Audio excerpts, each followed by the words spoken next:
Hello, and welcome to Week 2, Unit 5 of Application Development for SAP Business by Design.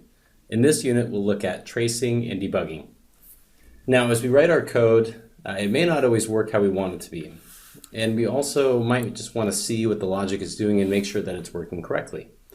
To do that, we can use tracing and debugging. They're ways that we can, at runtime, see what our code is doing and also step through it in real time. Now, tracing, first off, is basically a way that we can record information about our code. They're little statements that we put in our code that, when executed and tracing is turned on, will spit out information that we've told it to tell us at that point in time. It really is a really good way to be able to see what your code is doing and understand what it's doing without having to spend time debugging and provide you some quick information after executing a certain business process. In it, we can show static text and variables, so we may be able to say that this certain point of code has been hit, or that the value of this variable is XYZ. In this, we have the ability to print them out as information messages or error messages. They will never functionally change anything, whether we put info or error, so an error wouldn't necessarily stop our code from running, but it can be an indicator to us and to other developers what's actually happening at that point in time. Also, when we trace, we'll turn the tracing on, and it'll run, as we run through code, it'll print it out. Also, then when we debug, tracing is always turned on by default, so even in the debugger you'll see some tracing statements. And one thing to mention about tracing as well is, although this is extra lines of code, unless tracing and or debugging is turned on, it'll never execute those lines of code, so there's no kind of performance concern behind having trace statements within your code. The other side of this is debugging. Debugging is how we can see and step through our code in real time. So although tracing happens behind the scenes and printing out these statements we provided, debugging is a place where it'll actually stop where we tell it to, and then we'll have to provide some kind of action, our own input, to make the code continue on. So it allows us to stop our code in real time and see what are some certain values that are there. Is it executing as we go step by step through each line to see if it goes into a particular if statement or a loop. And so it's a really nice way that we can put in a breakpoint and at runtime step through and see what our code's doing line by line. It allows us, it's a really good way to locate any kind of errors you might have or to make sure that the data coming in is what you expect to see and that your code then executes properly. So between these two, we can work through our code and see what it's actually doing and make sure either that it's working right, or if it's not working right, what's the problem behind it. So let's go ahead and look in the studio and see how to do either of these. So I'm logged into the SAP Cloud Application Studio here with my development user, and I can see here my after modify event. I'm going to go ahead and put some code in here because this is a very easy place for me to test and see some tracing and debugging that's going on. First off, let's go ahead and add an info statement. So I'm going to use the keyword trace. Trace is kind of a special object that's there that allows us to trace. You can see it gave me the option of info or error. I'm going to say info for now, and I'm going to have the option of two inputs. For now, I'm just going to say this is the after modify,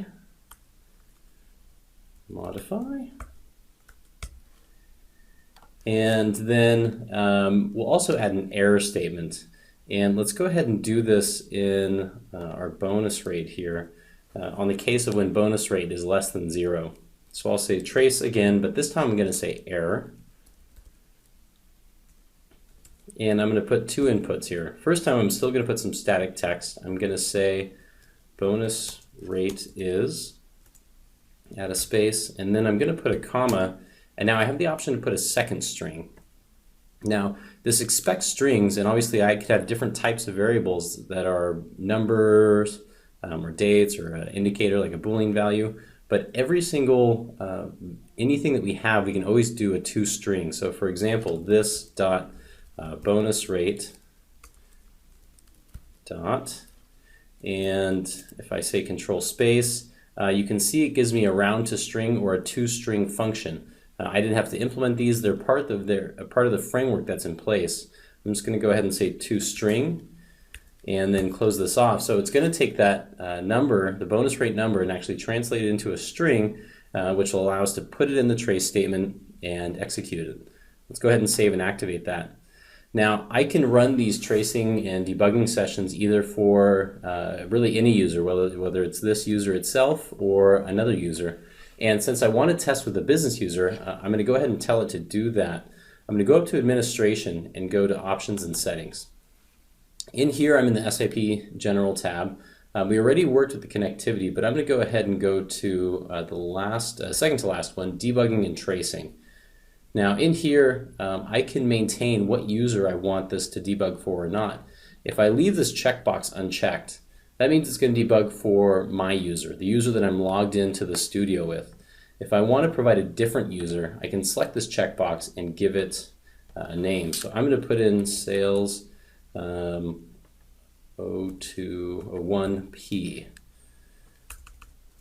01P actually, and say OK. And you can see here I'm going to log in with this user as well, sales 01P. And first let's go ahead and log in with the user directly. Let's say welcome. Make sure the password's right. And I'm going to go ahead and go to my work center. Now what I'm going to do is once I get this user, this user does not have access.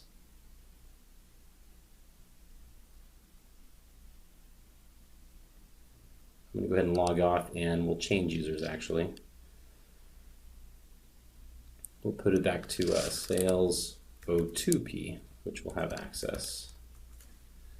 Let me go ahead and update my settings here. Great.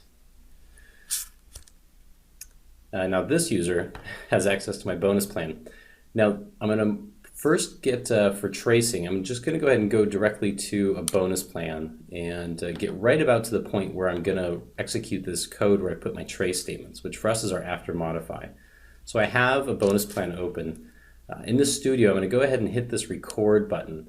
If I don't have this, I can always add it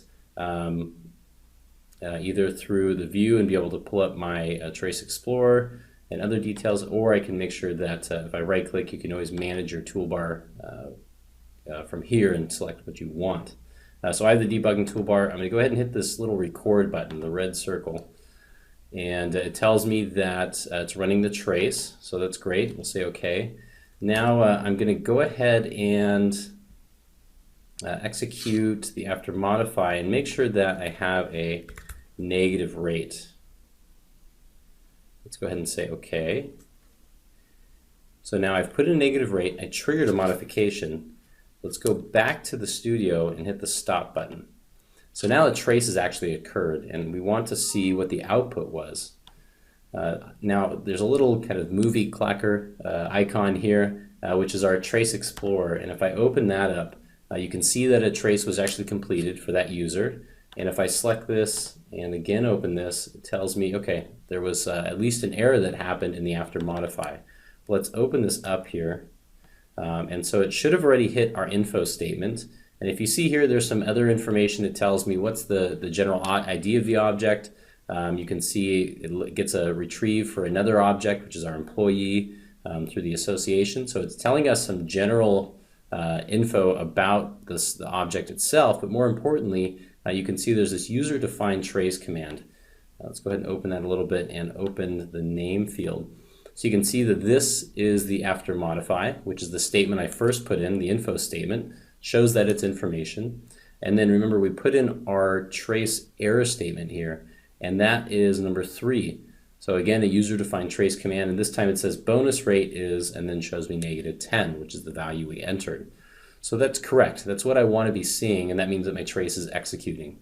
So now I could have a number of trace statements in my code, depending on where I want to look and react to these, and then be able to run the trace. I could tell another user I have the trace on, go ahead and run through your scenario of whatever issue you're testing and seeing, and then I can come back and look what actually happened, what was the values, and be able to then adjust my code or data accordingly. So this is tracing. Now I'm going to do something similar for debugging. Let me go ahead and close these out and we'll shrink this back down.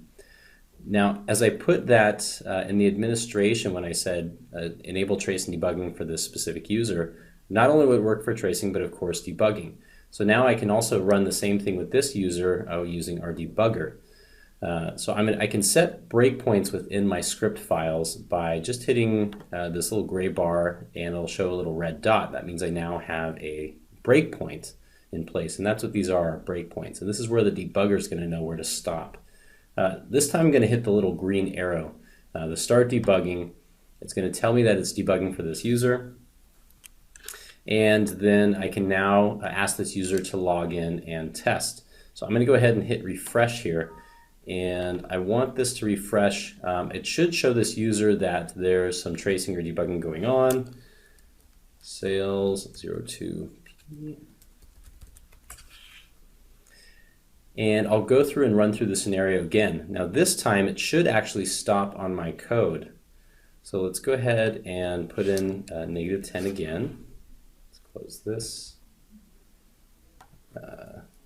-10. And I'm going to hit enter. And now my debugger should stop. And I can see again, here's the trace mode. It shows me that it's currently active. And here my debugger pops up.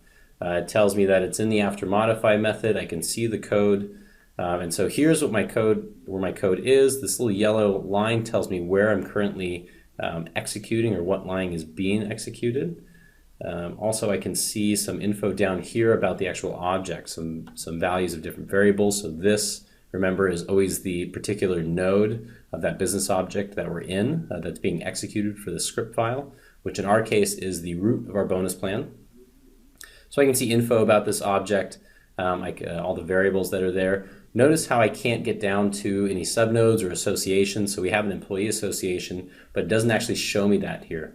So the debugger will only show you info relevant to that particular node. If I want to see something else, let's say some other data from the employee, the name for example, I would have to either put it in a trace statement or bring it into a local variable in here in this action or event to be able to see that data, because after that the local variables will also be displayed here. But now I can step through my code, and you'll see there's also some other buttons up here to allow me to work with my code to show the next statement, step through, step out. Typically, only place you're going to use step out is if you're using a reuse library. Because after I step out of my events and actions, I'm just going into framework code, which I can never see or touch or do anything with. So I'm just going to step over for now, and it's going to run a couple of these lines. So we ran through this dot is consistent is equal to true, so we can see it set it to true. It set up a trace info, and you see here on the right hand side the output of the debugger shows that trace info as well. So like I said, tracing is on by default for any debugging. And I can continue to go through and step through all of my logic here, any loops, if statements, etc., and see what the variable names are. I can't change anything directly, so I won't be able to change a value within the debugger, but I can at least see it. And then if I catch a problem, I can always go back, change my code, and be able to adjust it as I need to. And once I'm done, I can either just hit stop if I want to completely stop debugging, or continue on if I want to finish to allow that particular event or action to occur and keep the debugger on. So that's how we can debug and trace within the studio.